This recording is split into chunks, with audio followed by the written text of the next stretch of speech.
insight into the ecotourism issue, we're joined by Dr. Brian Robinson, Professor of Environmental Economics, McGill University in Montreal. Brian, thanks so much for joining us.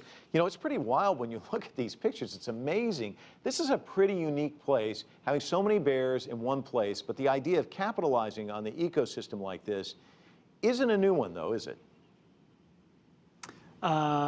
Sorry, the question was, sorry, can you just repeat that question? Well, capitalizing on an ecosystem like this, it's not a new concept, is it?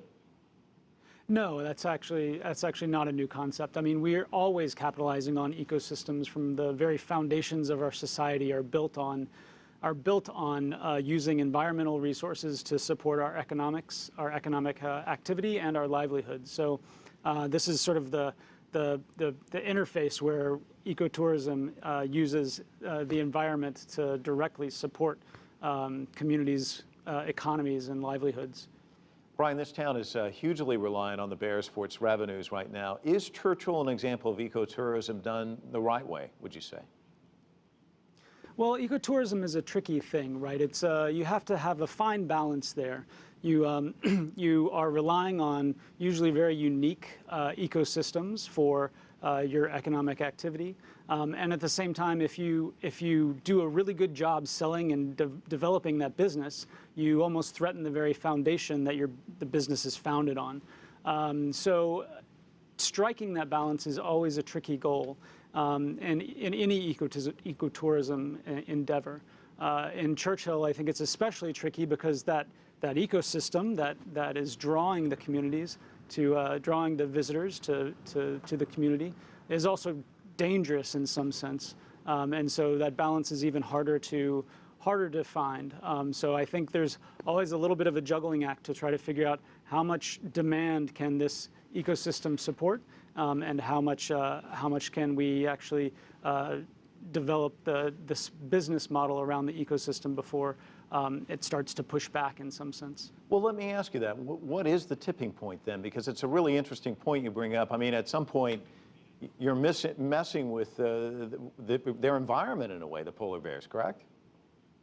Yeah, that's right. And the tipping point is difficult, and I think it's some of the cutting-edge science that's happening right now, is trying to understand how ecology and economics marry together in these kinds of systems. So really to understand how this works, and say the Churchill example, you really need to know a lot about polar bear ecology and polar bear behavior, the population dynamics of how climate change is affecting polar bears' food sources, the whole food web that they depend on, and how that is interacting with the human populations, the human settlements in northern Canada, and the interactions between those two things.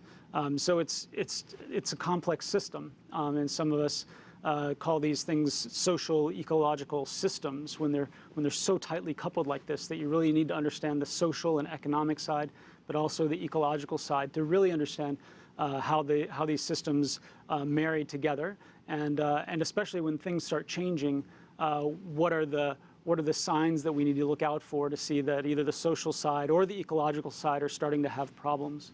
And what are those? What are those signs? Would you say? I mean, when do you know that you've maybe stepped across the line? Because the tour operators obviously make money off of this financially. It's great for them, but at some point, like you said, this is a delicate balance. When do you know you've stepped over the line? I think you always have to sort of keep monitoring that balance, and I think especially in the face of things like changing Arctic conditions, this is going to be something that's just going to require very careful eyes, and maybe even more carefully monitored situations than we've done in the past.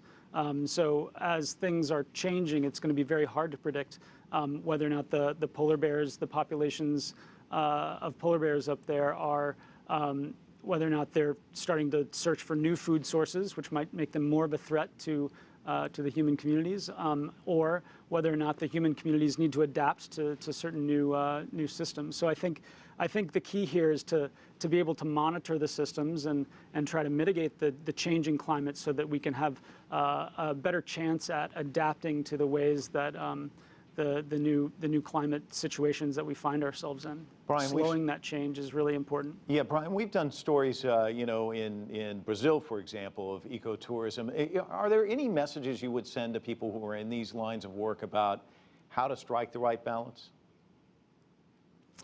You know, striking the right balance really depends on what kind of tourism you want. There are very pristine forms of ecotourism that do a very nice job of preserving ecosystems very much intact. And there are also other models of ecotourism that some would put in quotes that are a little bit more exploitive of the natural habitats and ecosystems, but are able to bring more people to those locations. So it really depends on what your goals are. You know, to keep really important ecosystems intact, you have to limit the amount of demand that you place on those systems. But ecosystems that you think can hold, have a higher carrying capacity for visitation, then maybe you can bring more people into those systems. So it's really understanding the ecology is very important, and mostly understanding what we derive from those ecosystems is important in setting those goals. And Brian, we're gonna have to leave it there. But thanks so much for joining us, Brian Robinson, joining us this evening from Montreal. Appreciate it.